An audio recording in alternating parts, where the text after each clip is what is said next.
Hi guys, welcome back to my channel. I hope you're having a great day so far and welcome to today's Will I Buy It video. We are going to be talking through all the new and upcoming releases and whether or not I'm picking them up and why not.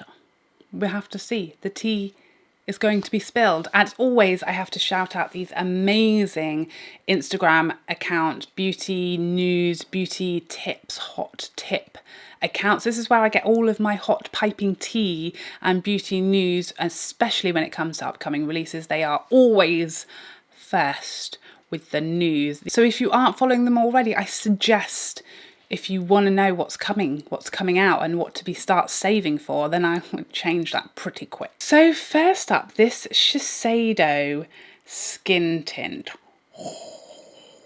Hot tea. So this is the Synchro Skin self-refreshing tint from Shiseido. Now, Shiseido, as far as foundations and base products, I have not had a negative experience. Two of my ultimate favorite foundations of all time, their Synchro Skin self-refreshing and also their Synchro Skin radiant lifting.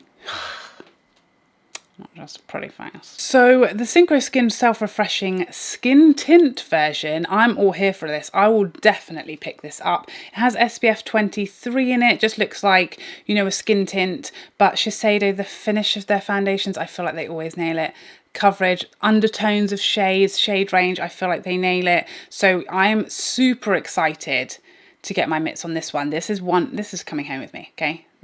That's all she wrote. Next up, this new Charlotte Tilbury palette. So we've been getting sneaky peeks of this for a while now, and it's a little underwhelming is how I feel about this.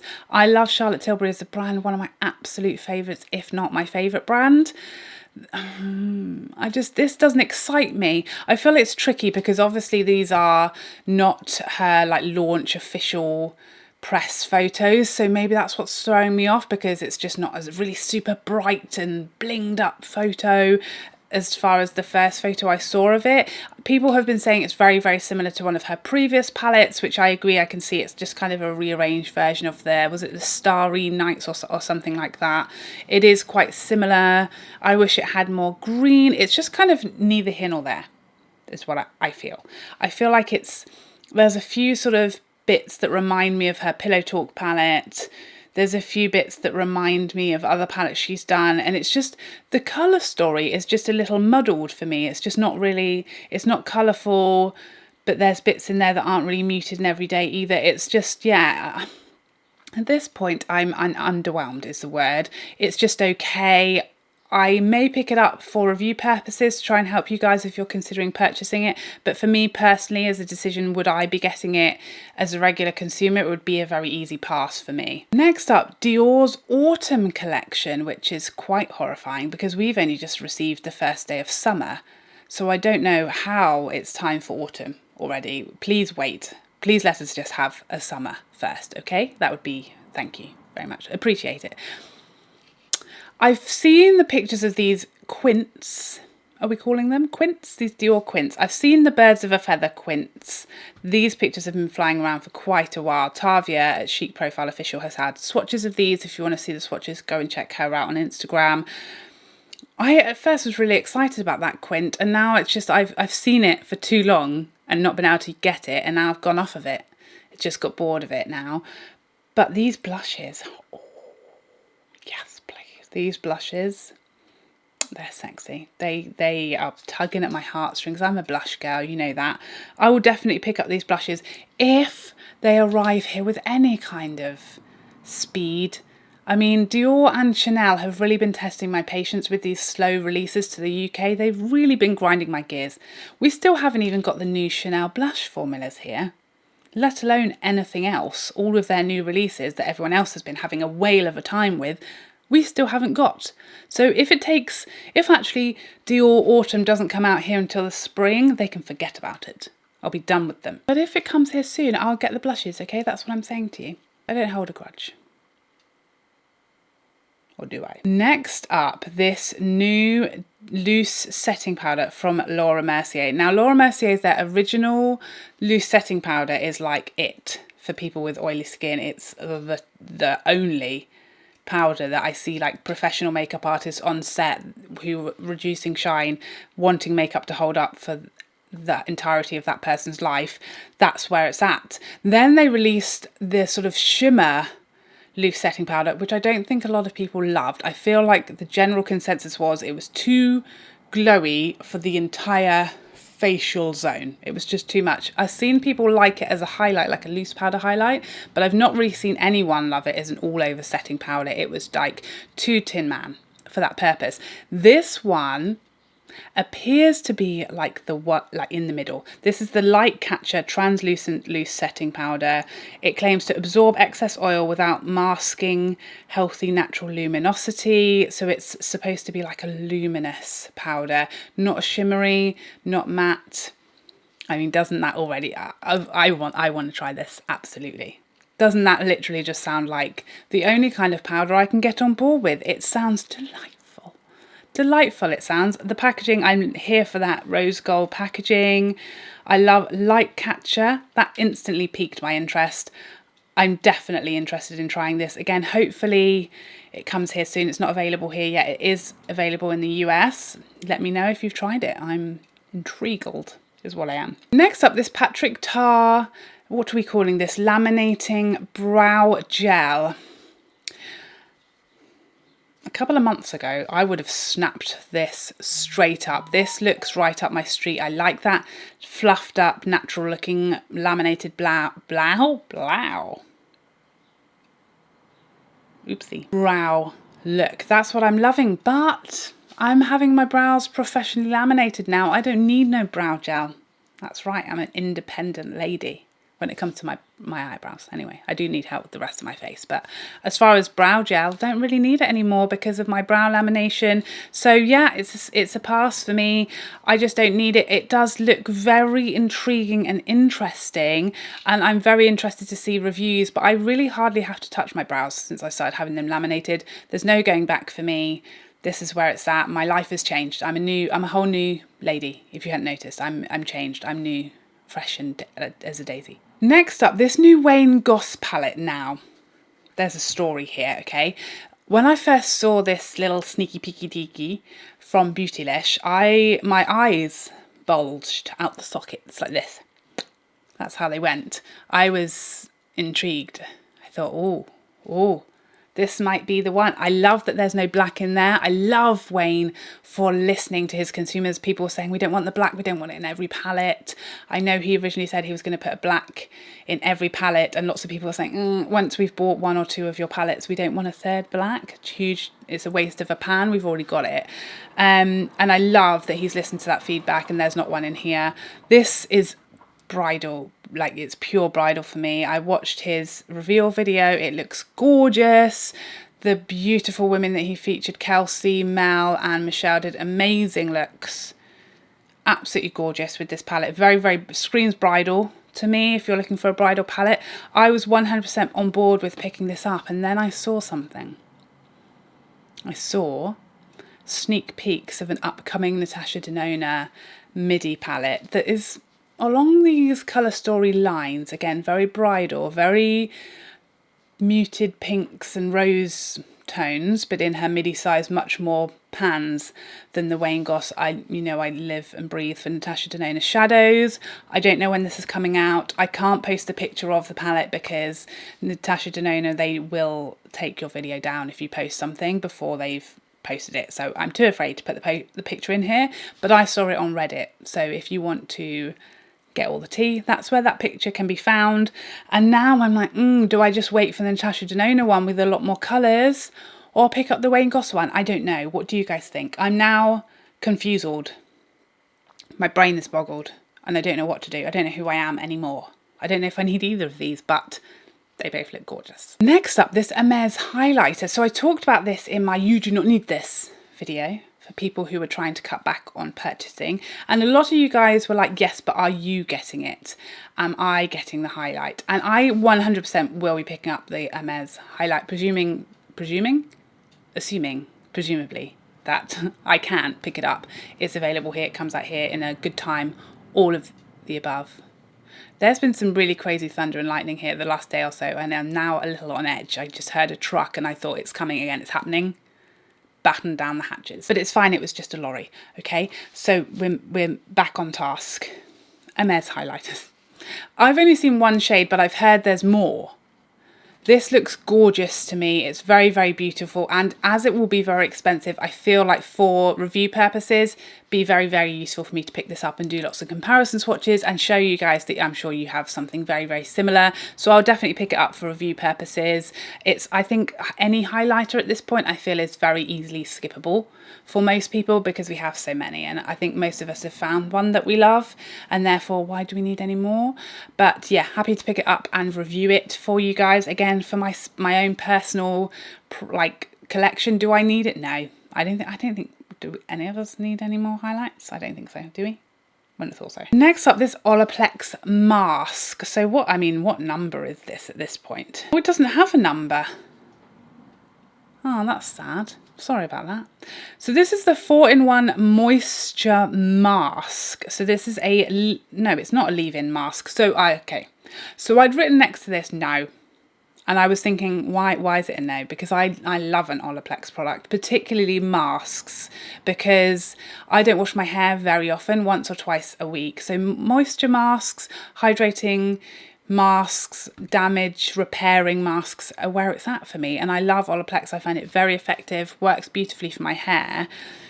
And now I remember why it was a no from me. So this one claims to have professional strength ceramides, oils and amino acids, providing luxurious in-salon deep conditioning treatment with or without a chemical service. Now, the reason why I feel like this is a pass for me is because I'm really lazy. Okay, and I'm always rushing. I'm always doing 100 things at once. And this just doesn't really fit with my hair care regime very easily, because you apply it to clean hair, leave it in, and then you have to wash it out. Now this causes me issues. I love the masks that I have from Olaplex. I love, is it number 3, that you add to your hair and leave it on, and then you rinse it off like a pre-shampooing. So you use it before shampoo and conditioner. So I can easily whack it in, go about my business. When I'm ready to hop in the shower, I do. Then I also have the thing, I think it's the number 6. I'm so confused with the numbers now. But again, that's a leave-in treatment. So I wash, condition my hair, and then I put the treatment on, and I don't have to wash it out. I continue about my day. This one has to be applied to clean hair, left on, and then rinsed out. So I feel like I've got to have my shower, wash my hair, get out, put this new mask on, go about my day, and then I've got to come back and wash it off. That's a no from me. I'm out. That's just too much. I can't commit to that. Yeah, I just will rather continue with my leave-in treatments or my pre-shampooing treatments. They just kind of fit my tendency to, like, once I'm done in the bathroom, I'm done and I'm not going back in there. That's just how I live. And I'm too old to change, okay? Can't change my spots, I'm too old. Next up, this Huda Beauty Waterproof Mascara Top Coat. My initial reaction to this was, nope, categorically not. Why would I hate waterproof mascara. Why would I want to turn my lovely non-waterproof mascaras that I love and enjoy, because they're not waterproof, into waterproof mascaras? No, thank you. But for the average consumer, I feel like this is genius, actually. Again, love that Huda Beauty really do listen to their consumers and give us what we've asked for and what we're saying we need. Lots of people adore Huda's mascara, think it's amazing, but lots of people need waterproof mascaras.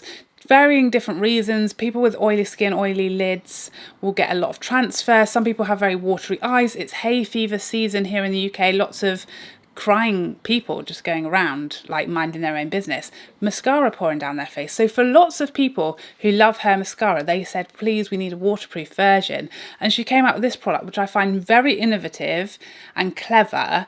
And 2, actually, this is something that would be very useful for me to have in my collection, because I do, on certain specific occasions, like a waterproof mascara. One of those occasions is weddings, for obvious reasons. Another of those occasions would be a funeral. Another of those occasions might be going to the cinema, watching a film about a dog that passes away. Okay, on those occasions I would prefer a waterproof mascara. Every other day, no, but on those days I need a waterproof mascara, okay? And instead of buying one that I won't like and will just rot in my drawer until it's gone and dried out, I can have this and just use my lovely normal non-waterproof mascara that I love, just whack a bit of this over the top, and I'm ready for whatever dog movie you want to throw at me. Marley and Me, sure, fine, I can go, I'm ready, I'm prepared. Amazing.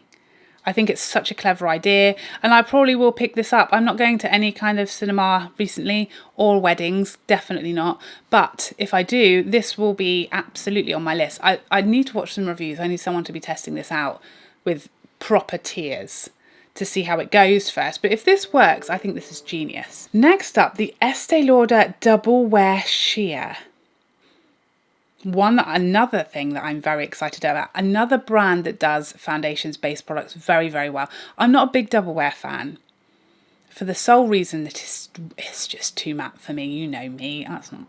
But I do appreciate how excellent it is for certain skin types and certain preferences. If you have very oily skin and you like matte foundation, it's like bulletproof. I know, like, wedding, bridal makeup artists live and die for this product because it's just bulletproof. It can handle whatever you're going to throw at it on a wedding day. You know, jump in the fountain, sure, don't worry about it, you've got double wear on, it's going to be fine. 3-day wedding party, it'll be great, you'll be fine, it'll be amazing. You know, I love the Hydra Rescue Futurist foundation, one of my absolute favourites. There was the other one, what's the other one called? Was it Water Fresh or something? Didn't love that one. That was the only kind of blip on Estee Lauder's base product. I also like their concealer. So I feel like Estee Lauder can do base products very, very well. I'm excited to try this. It looks like they're trying again the Double Wear Light version. That was the other one I tried, the Double Wear Light, which I thought was really, really good. Again, I think it was too matte for me, but it was beautiful. So I'm feeling like maybe this is going to be a bit more of a natural version of that, which I would absolutely be here for. If we've got a double wear, natural finish, not quite as flat matte, very, very robotic like coverage, unnatural, very, very, very full coverage mask like. If we can have all the good stuff from double wear with a bit more of a natural light version, why could you go wrong? I'll definitely be trying this one. Next up, these Nars blush quads. So these are apparently on Ulta. I don't know if they're going to be like an Ulta exclusive. I think you can actually shop on Ulta here in the UK, but you're going to pay for it. That's what you're going to do. You're going to pay for that shipping, let me tell you. So yeah, I won't be buying them from Ulta for that reason. I don't want to pay double to get them here. But these are excellent. I mean, I love a Nars cheek product and I love Nars cheek palettes. I think they do them amazingly well. So yeah, these are no different. And I just think the combo of, these have got some of my absolute favourite shades in here. There's two quads. The deeper of the two quads has Torrid, Savage, Exhibit A and Taj Mahal. Now you guys know Taj Mahal, one of my all-time favourite blushes. Savage as well is a real favourite of mine. I don't own the other two, Torrid and Exhibit A, but they have been blushes that I've had my beady eye on before. I don't know if it's worth me picking it up when I own two of the blushes in the palette, but I probably would anyway if it was available here, because it's just always handy. That's like the perfect travel blush for me. What else could you need? If you went on holiday and you've got those 4 blushes in one, you're on to a winner. I think they're excellent. Just really well thought out shades, something for everybody, and you just can't go wrong with a Nars cheek palette, can you? And last but not least, these KVD Butter lipsticks. These just don't excite me, sadly. The shades are just all, I don't know what's going on with this picture. Isn't very helpful, is it? It's a bit shadowy, a bit shady there. Can't really see what's happening. But yeah, there's nothing here that sort of screams new, different, something you don't have. Excellent, must pick it up. All, yes please. It's just all like, oh okay, there's some lipsticks, very skinny little applicator there, and some very average shades and colours. So I didn't get totally excited about that. That was I think that's an easy pass for me. So there you have it. Those are all the new releases that I'm either super excited to drop and get to try and pick up, or not so much. Please let me know how you guys feel about these new and upcoming releases, what you're planning on picking up, if anything tickles your pickle, or if there's anything that you hope never darkens your door ever again. As always, I love to know. I hope you enjoyed this video and I'd love to see you in the next one. Otherwise, take care for now. Bye bye bye bye bye.